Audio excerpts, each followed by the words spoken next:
On a tous assisté à ce boom incroyable de l'intelligence artificielle qui a fait grimper les marchés à des niveaux records. Mais voilà, quand ça monte aussi vite, on se demande toujours « et après ?» Surtout quand des signaux d'alerte commencent à clignoter. C'est exactement ce qu'on va regarder ensemble, quels sont les facteurs qui pourraient annoncer une correction et surtout comment s'y préparer. Pour commencer, il faut bien se rendre compte de la situation. On sort tout juste de l'une des plus fortes hausses du marché sur 3 ans, de toute son histoire en fait. Regardez ces chiffres, plus 24%, puis plus 23% et encore plus 16% cette année. C'est énorme. C'est le genre de performance qui donne le vertige. Et c'est justement là que ça peut devenir un peu vulnérable. Forcément, la question qui se pose, c'est est-ce que ça peut continuer comme ça éternellement?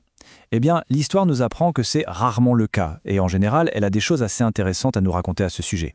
Justement, plongeons dans ces signaux d'alerte que nous envoie l'histoire. Et là, on a quelque chose d'assez frappant. Ce schéma précis, cette séquence de gains de plus 24, plus 23 et plus 16%, eh bien, à chaque fois qu'elle est apparue dans le passé, sans exception, la 4e année, celle qui suit, a fini dans le rouge.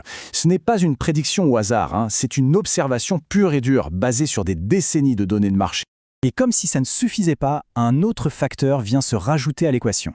2026, c'est une année d'élection de mi-mandat aux États-Unis. Et ça, pour les marchés, c'est rarement une bonne nouvelle. Ces années-là ont une sacrée réputation. Une réputation qui se traduit par ce chiffre, moins 18%. C'est la correction moyenne du S&P 500 pendant ces fameuses années de mi-mandat. Historiquement, c'est tout simplement la pire année du cycle de 4 ans. Ça donne à réfléchir quand même. Bon, d'accord. On a des schémas historiques, des signaux d'alerte. Mais attention, ça reste des schémas. En général, ça ne suffit pas à faire dérailler les marchés tout seul. Pour qu'il y ait un vrai crash, il faut un déclencheur, un catalyseur bien réel. Et ce catalyseur, il se pourrait bien qu'on soit en train de le voir se former. C'est une pression financière énorme et elle se situe pile au cœur du réacteur de l'IA. Voilà le chiffre, 250 milliards de dollars. C'est juste colossal, une somme qui dépasse l'entendement. Et pourtant, ce chiffre pourrait être la mèche qui allume la poudre. Alors, qu'est-ce que c'est ces 250 milliards? Ce sont ce qu'on appelle les engagements de calcul d'OpenAI. En gros, c'est la somme qu'OpenAI a promis de payer à des géants comme Microsoft, Amazon ou Nvidia pour avoir assez de puissance pour faire fonctionner ces modèles d'IA. C'est l'énorme facture cachée derrière la magie de l'intelligence artificielle. Et c'est là que ça devient vraiment inquiétant. Une étude récente a jeté un pavé dans la mare en disant, en substance, que même en étant très optimiste sur ses revenus, OpenAI ne pourra tout simplement pas payer tout ce qu'elle a promis. On parle donc d'une potentielle crise de liquidité pour la société qui est le symbole même de ce boom. La question est simple, s'ils ne peuvent pas payer leurs factures, qu'est-ce qui se passe? C'est l'effet domino potentiel. Imaginez le scénario. OpenAI, le porte-drapeau de l'IA, commence à avoir des soucis de trésorerie. Les investisseurs privés, qui ont misé des fortunes, commencent à se dire que l'histoire est peut-être moins belle que prévu. Pendant ce temps, des concurrents comme Google, avec Gemini, mettent une pression monstre, et tout d'un coup, tout le château de cartes, toute cette belle histoire qui justifiait des valorisations folles, eh bien, il commence à trembler sérieusement. Mais il faut prendre un peu de recul. Ce n'est pas juste une histoire sur OpenAI. En fait, ce qu'on observe là, c'est une phase assez classique, presque prévisible, de n'importe quelle grande révolution technologique. On appelle ça la phase de correction ou le shake-out en anglais.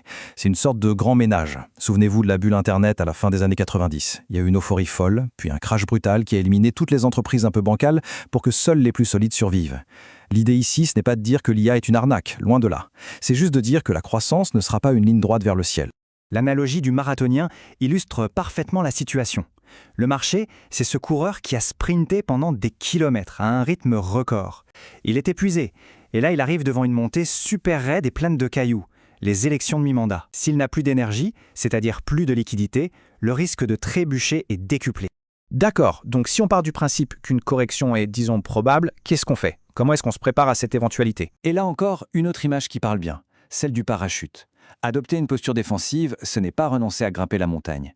C'est juste emporter un parachute avec soi. On continue l'ascension, mais on est prêt si jamais on glisse. On se prépare à la chute potentielle. Concrètement, cette posture défensive se résume en 3 points. Premièrement, détenir des positions défensives, des actions qui ne sont pas dans la tech par exemple, qui sont moins volatiles. Deuxièmement, garder du cash, pas mal de cash. En période de tempête, le cash, c'est ce qui permet de rester flexible. Et ça nous amène au 3e point, être prêt à acheter la baisse, c'est-à-dire utiliser ce cash pour acheter des actifs de grande qualité quand leurs prix seront au plus bas. Et on va finir sur cette question qui est vraiment la question centrale.